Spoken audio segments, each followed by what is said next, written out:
With that, let's get into some schmoozing with Brad. With me.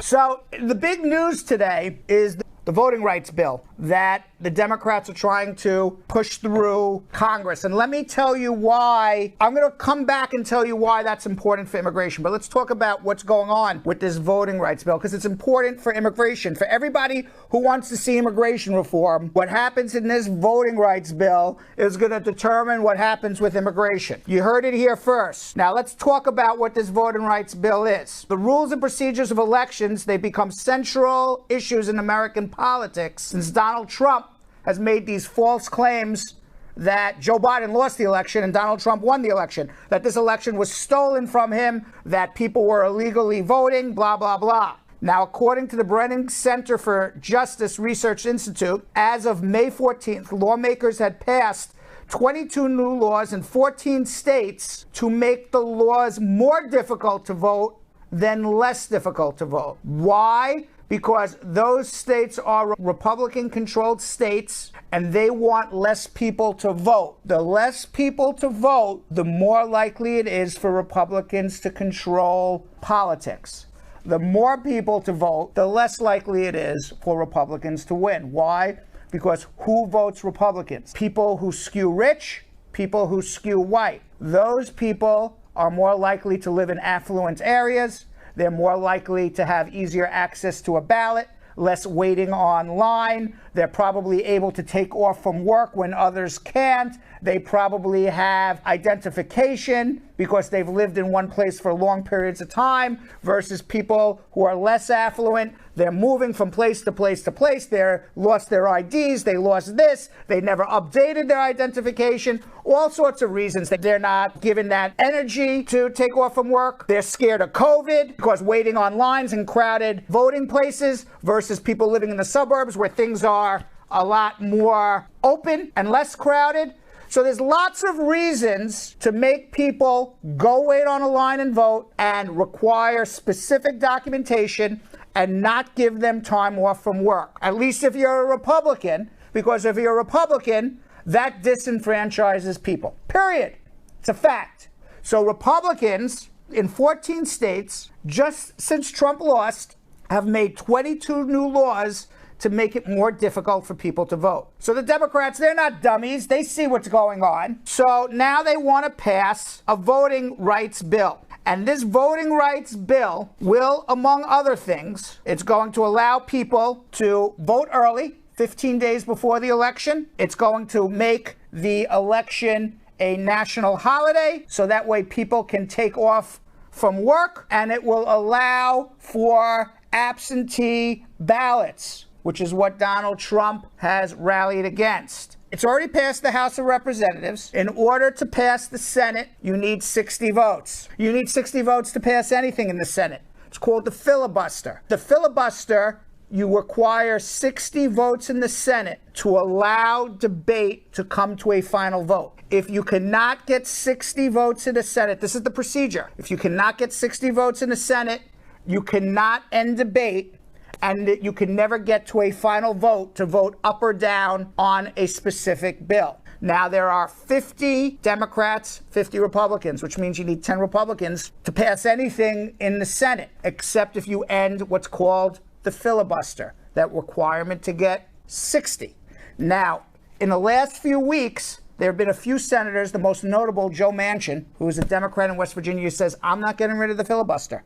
No freaking way. It's very important. We want 60 senators. We want to have bipartisan support. Well, that's not going to happen. It's not going to happen on this voting rights bill. So now Manchin didn't like the bill that came out of the House. He thought it was too progressive, but he made some changes, but kept the meat and potatoes of the bill in place to allow voting access to as many Americans who have the right to vote equally. Their vote counts just as much as anybody else. He is going to vote in favor of the voting rights bill. It's going to not pass the Senate. It's going to be 50 yes, 50 no. But remember, you need 60 to get rid of the filibuster. This is going to happen with the voting rights bill. This is what's going to happen with the infrastructure bill. This is what's going to happen with any future bill about the environment. And this is what's going to happen with immigration reform. All of these bills are going to get stuck in the Senate because they're not going to find 10 Republicans to vote for it. Why? Because the Republicans see a 2022 election that they can say, look what Joe Biden did. He did nothing. Passed nothing. It's more of the same with Joe Biden. A lot of BS. He didn't pass anything. He didn't do anything. He's a terrible president. Therefore, vote Republican. That's their election strategy. On top of that, everything that Biden does is radical and crazy and is, what's the word they use? Is just radical and crazy. I forgot. They have a specific word they use, which I forgot. Point is, progressive, but that wasn't the word. But thank you, Joe. But the point is, they are trying to gridlock the Senate to pass nothing to show that Joe Biden did nothing, which is really the Republicans gridlocking it. So now that Manchin has decided to vote 50-50, the Democrats have a decision to make. And that decision to make is as a group of 50, because Kamala Harris is the 51st vote, they can vote to end the filibuster. Say, we are not going to require filibusters anymore in the Senate. We're going to change the procedure. If they decide to do that, they will be able to pass this Voting Rights Act bill because they already have the 50 votes. They will then be able to pass infrastructure. They have the 50 votes. They will be able to pass environmental law changes because they have 50 votes to clean up our air and clean up our water. And most importantly, for the people who are watching our squad, they will be able to pass immigration reform. All because there is no more filibuster. Now, the downside is, well, now you changed the rules and you did this, and you passed all of these new bills and new laws. And what happens if the Democrats lose? Now the the Democrats don't have the benefit of a filibuster, and the Republicans can pass whatever they want. And I say to the Democrats, this is what I say. If you believe in your policy, you believe you have the better policy than the Republicans, then get rid of the filibuster, pass the Voting Rights Act, pass the Infrastructure Act, pass environmental changes that you want for our environment, and most importantly, pass immigration reform. And let your constituents, most people are all in favor of this, and let your constituents and let the American people vote in 2022 whether they like your policy or not. But I can assure you, Democrats, that if you do nothing, and the Republicans are going to say, more gridlock, more nothing, you did nothing, you're going to lose. So if you really believe in your policy, then you got to end the filibuster and pass these bills. So it's important because they were able to get to 50 votes on this Voting Act. Because if you weren't able to get to 50 votes on the Voting Act, you can't pass the filibuster to break the filibuster for this. So we'll see what happens if they do it. If they do it, then that opens up the possibility of infrastructure, environment, and immigration reform, hopefully before the end of the year. We'll see what happens. In good news, I have some news on the job market. And the job market is that the top lawyers from the Trump administration can't find a job. According to a list compiled by Bloomberg Law, more than 80% of the lawyers who worked for Donald Trump in the Trump administration can't get hired by anybody. Now, nobody has actually made an application to Spar and Bernstein, but I can tell you, Trump lawyers, don't bother. You're not getting hired here either.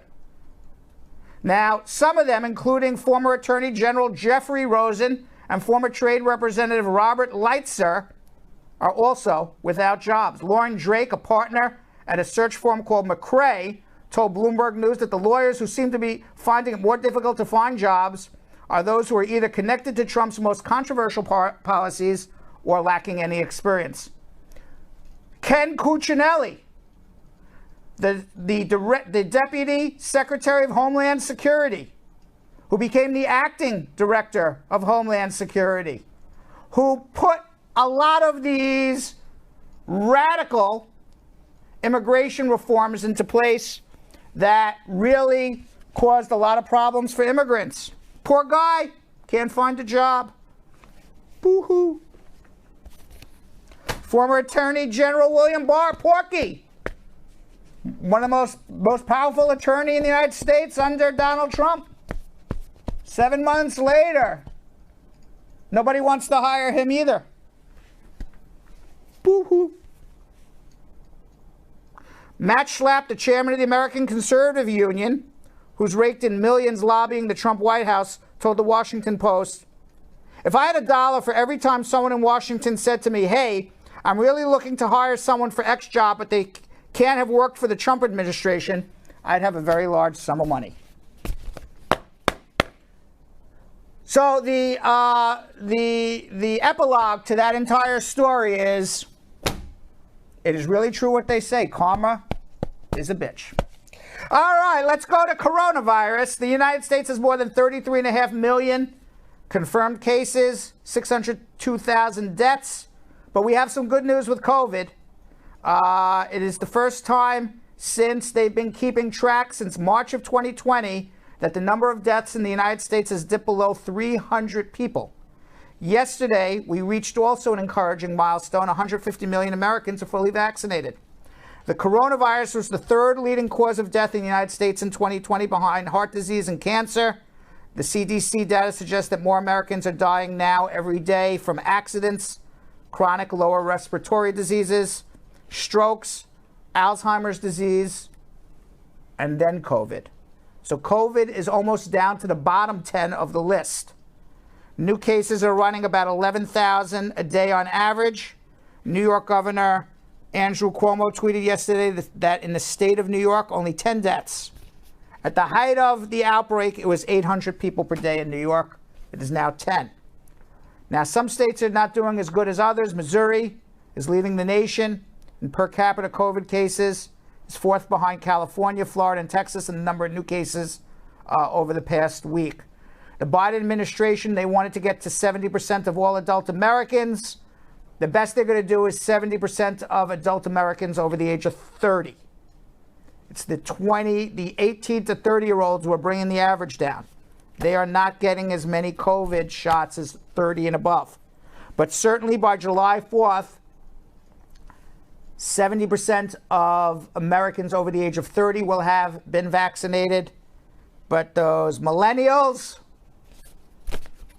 those damn millennials between 18 and 30, they're bringing the average down. They may not make it because of that. We'll see what happens. And finally, Anthony Fauci, he's fighting back finally on all the people who said he's a flip-flopper, that he said, wear a mask, don't wear a mask, wear a mask. And everybody said he was basically not telling the Americans the truth. He knew all along masks didn't work, then he knew masks did work, then knew masks didn't work. So he told interviewer Kara Swisher on the podcast Sway, this is what he says when people say, well, you're a flip-flopper. He says, it's essential as a scientist that you evolve your opinion and your recommendations based on the data as it evolves. And that's the reason I say people who then criticize me about that are actually criticizing science. The people who are giving the ad homins are saying, Fauci misled us. First he said no masks, then he said masks. Well, let me give you a flash. That's the way science works. You work with the data you have at the time. That is the nature of science. It's a self-correcting process. So for all of those people who said mask, no mask, mask, no mask, the answer is science learns. They once said the world was flat, and science learned it was round. They learn a lot of new things every day. So that's what Anthony Fauci is saying. Thanks for watching. For more Bradshaw Live, like and subscribe to our YouTube channel.